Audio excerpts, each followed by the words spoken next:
Hey everyone, welcome to Sneed Coding. In this video I'm going to show you how to create a counter using your Titan T6 printer.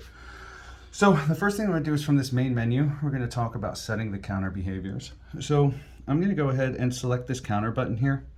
And you'll see that I have two different counters to work with, plus a print count. This print count is just going to be the total number of prints the printer has done. So if you're interested to see that, you can go here and you can always reset that. You'll see right now it's at 0. This printer is brand new and never been used. So let's go back to counter 1. And counter 2 works exactly the same way. You'll see there's no change in the menu there. You just have 2 to choose from, so you don't have to keep changing your counter behaviors if you have multiple products using different styles of counters. So for this first one, we're just going to do a sequential counter, and you'll see the current value is 0, which is normal, and the initial value is also 0. So for a brand new counter, this is what you're going to have, 0 and 0 in those two. Now the repeat count is just if I want to repeat the same number more than once, or every number more than once. So the step value is going to be the value in which it goes up each time it prints. So I wanted to count every product, 1, 2, 3, 4, 5, so on and so forth. And then you'll see we can also set a max value here. Right now it's set to no max essentially. But, so we want it to only go up in 1. We don't want it to repeat any print numbers, so we don't need to make any adjustments to this. But let's say that we wanted our counters to go up in increments of 2, and we wanted it to print the same number twice before it moved on to the next one. So we'll go ahead and go to counter 2, and we still have no need to change our current or initial value.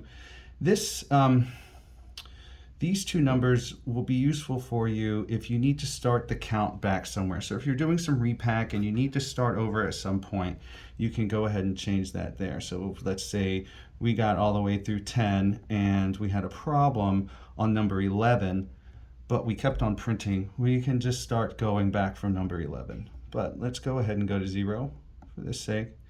Our repeat count, let's say I want it to print twice before it moves on to the next value. That's what I'll do, and so on and so forth. We can do 3, 4, however many you need. So we'll leave that at 2. But now I want it to count even numbers. So I want it to go 2, 4, 6, 8. I'll just set this step value to 2, and we'll set our initial value to 2. So it's going to start at 2, and then the next time it counts, it's going to go to 4, and so on and so forth. So let's go ahead and hit OK.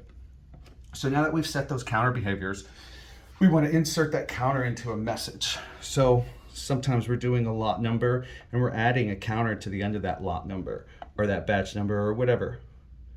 Let's hit edit, edit single file. We'll simply hit counter. And you'll see right here it's a 6-digit number. We can change that.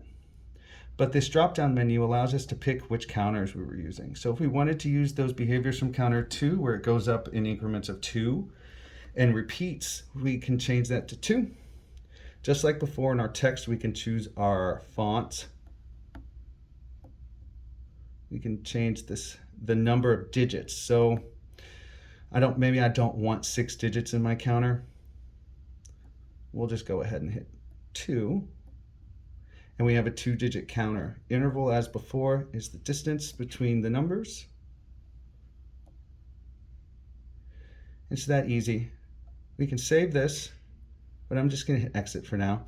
And then whenever we print, it's going to start at 0, and it will simply count up every time we print.